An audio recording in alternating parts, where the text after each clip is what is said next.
Halo teman-teman, perkenalkan kami dari kelompok 3 dari mata kuliah isu kontemporer. Di sini kami akan membahas tentang isu dampak perubahan iklim terhadap pariwisata dan upaya pengelolaan berkelanjutan.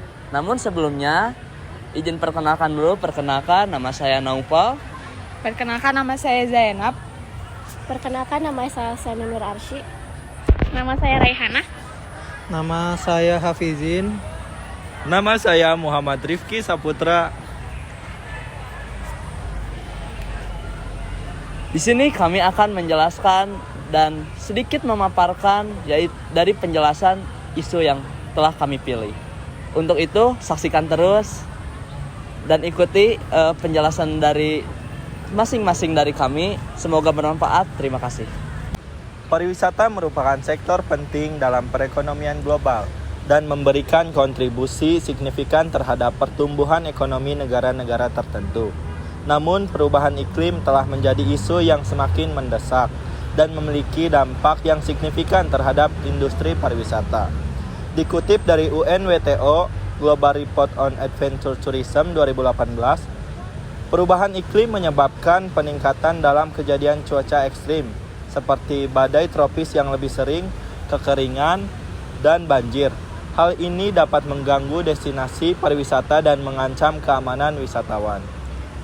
Iklim merupakan faktor penarik bagi wisatawan yang ingin berrelaksasi pada tempat yang memiliki iklim yang lebih nyaman daripada iklim tempat tinggalnya. Mereka yang tinggal di daerah dingin dan jarang mendapatkan sinar matahari cenderung akan berwisata ke tempat-tempat yang memiliki iklim tropis yang kaya akan sinar matahari. Sebaliknya, mereka yang tinggal di iklim panas cenderung akan menuju ke tempat-tempat yang sejuk dan dingin untuk berwisata. Fenomena ini terjadi di destinasi-destinasi pariwisata, utamanya di Indonesia. Alam dan budaya sebagai daya tarik wisata utamanya. Contohnya pada sektor pariwisata di Indonesia, perubahan iklim akan memberikan pengaruh yang besar terhadap dunia kepariwisataan. Baik itu terhadap preferensi wisatawan akan daerah tujuan wisatanya, maupun berubahnya daya tarik wisata yang dimiliki destinasi, yang berakibat juga pada pengelolaan sebuah atraksi wisata. Ini dikutip pada jurnal Hamilton pada tahun 2005. Baiklah, kita ambil salah satu contoh dari dampak perubahan iklim yang ada di Indonesia. Nah, pengaruh perubahan iklim terhadap kerusakan dan penurunan kualitas material bangunan warisan budaya. Seperti salah satu contohnya yaitu seperti Candi Borobudur. Kita ketahui saat ini Candi Borobudur ini rentan akan pelapukan dan perubahan iklim. Adapun contoh lain, daerah yang mengandalkan flora dan fauna untuk pariwisata juga terkena dampaknya. Hal ini disebabkan suhu ekstrim yang mengakibatkan kekeringan dan dengan demikian menurunkan keanekaragaman hayati dan kesehatan hewan. Kejadian tersebut terlihat pada beberapa taman nasional yang ada di dalam negeri maupun di luar negeri. Seperti yang Novel bicarakan, saya akan lanjutkan pariwisata bagian laut. Dikutip dari Jurnal Nasional Pariwisata UGM tahun 2013, menyatakan bahwa perubahan iklim bagi pariwisata Gili Trawangan mempengaruhi kelestarian biota laut. Contohnya, terumbu karang yang pudar warnanya karena perubahan iklim. Dikutip dari Jurnal FTUI 2013 bahwa selain perubahan iklim juga dapat mengancam arsitektur di pesisir pantai dengan harus memperhatikan bahan-bahan yang akan digunakan agar jika terjadinya perubahan iklim terutama di laut, bangunan-bangunan tersebut tidak terkena dampaknya. Baik teman-teman, mari kita lanjutkan penjelasan tentang pengaruh perubahan iklim terhadap kerusakan dan penurunan kualitas material bangunan warisan budaya. Kita ketahui ada 3 proses perusakan dan deteriorisasi. Yang pertama adalah proses mekanis, proses kimiawi, dan proses biologis. Proses mekanis fenomenanya adalah pecah, deformasi, retak, dan lain-lain. Hasilnya kerusakan bangunan secara struktural. Lalu perbaikannya adalah restorasi. Yang kedua ada proses kimia adalah penumpukan garam, dekomposisi, terkelupas yang mengakibatkan penurunan kualitas bahan bangunan. Tindakan yang harus dilakukan adalah konservasi. Nah, Proses terbentuknya endapan garam di Candi Borobudur dimulai dengan terjadinya hujan, kemudian air meresap di sela-sela candi. Kemudian karena proses evaporasi oleh sinar matahari, terbentuklah endapan garam dan sementasi. Lalu yang terakhir ada proses biologis atau alveolus. Struktur permukaan berongga, pastul atau endapan garam. Porositas yang menyebabkan penurunan kualitas bahan bangunan. Tindakan yang harus dilakukan adalah konservasi. Proses terjadinya alveolus pada mulanya batu berongga, kemudian rongga tersebut diisi oleh debu dengan kelembaban tertentu, lalu rongga ditumbuhi lumut dan alga yang ditutup dengan endapan garam. Nah, berikut efek dari perubahan iklim. 1. Meningkatkan kerusakan bangunan yang disebabkan perubahan permukaan tanah akibat erosi banjir kapiler air. Lalu yang kedua, meningkatnya risiko kebakaran untuk bahan bangunan warisan budaya yang terbuat dari kayu. Dan yang ketiga, meningkatnya kerusakan fisik yang disebabkan tingginya fluktuasi temperatur udara. Nah, lalu pemerintah juga tidak tinggal diam. Pemerintah sudah melakukan ataupun membuat aturan. Salah satunya adalah konsep pencegahan kerusakan dan penurunan kualitas bangunan sejarah. Pertama, telah diatur pada Undang-Undang Nomor 11 Tahun 2010 tentang Bangunan Sejarah Budaya. Yang kedua, Undang-Undang Nomor 28 Tahun 2002. Yang ketiga, Undang-Undang Nomor 32 Tahun 2004 tentang Pemerintah Daerah. Yang keempat, Undang-Undang Nomor 17 Tahun 2007 tentang Rencana Pembangunan Jangka Panjang. Lalu yang kelima, Undang-Undang Nomor 26 Tahun 2007 tentang Pengaturan Ruang.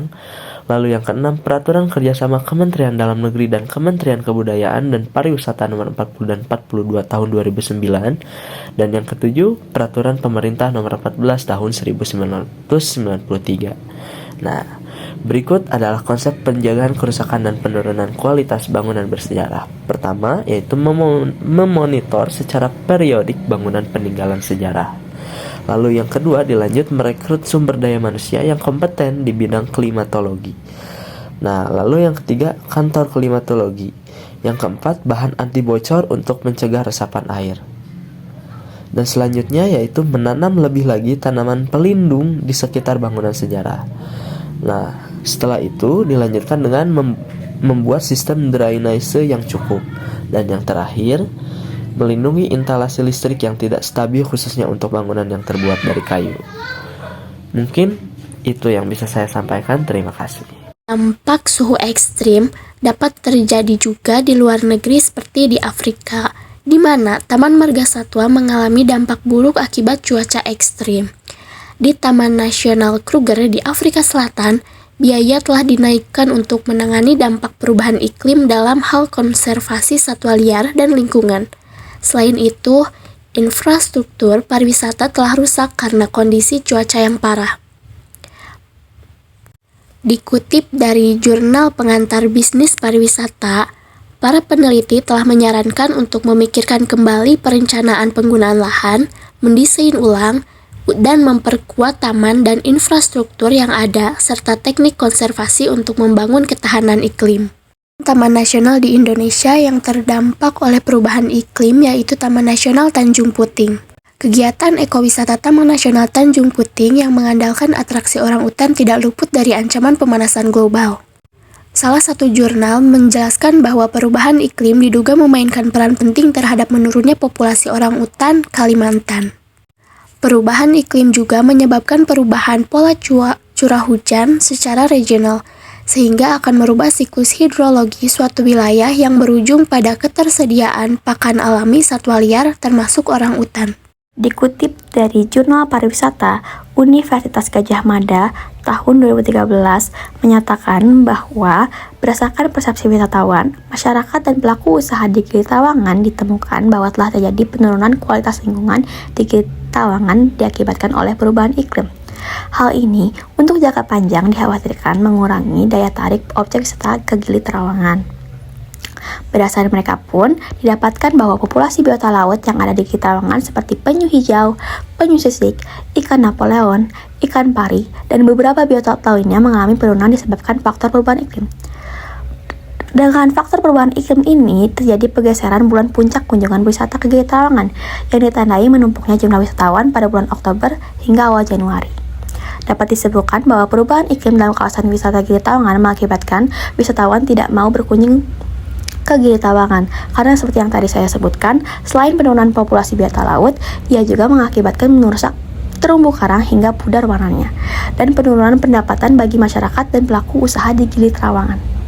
Dampak dari perubahan iklim di kawasan pesisir pantai salah satunya adalah kenaikan muka air laut atau sea level rise. Salah satu dampak dari peningkatan rumah kaca ini adalah terjadinya pemanasan suhu di bumi, global warming, yang pada akhirnya akan mengakibatkan pemuaian air laut yang berakibatkan pada sea level rise. Antisipasi atau pengelolaan berkelanjutan yang dapat dilakukan oleh sektor pariwisata di pesisir yaitu dengan membangun rumah amfibi yang berpondasikan beton terletak di atas tanah. Pondasi beton digunakan sebagai dasar rumah dengan ruang kosong di dalamnya. Dinding rumah dibuat dari kayu ringan sehingga berat cukup untuk mengapung. Selanjutnya ada rumah apung, merupakan rumah yang dibangun di atas air. Rumah ini memiliki pondasi foam yang dilapisi beton untuk kestabilan rumah dan juga cukup ringan untuk mengapung. Yang terakhir yaitu breakwater sebagai pelindung pantai. Breakwater itu terbuat dari beton yang berfungsi untuk mengurangi abrasi atau erosi pantai dan mengurangi besar gelombang yang langsung menerjang wilayah pesisir pantai yang dapat mengakibatkan perubahan garis pantai secara besar-besaran di waktu yang lama.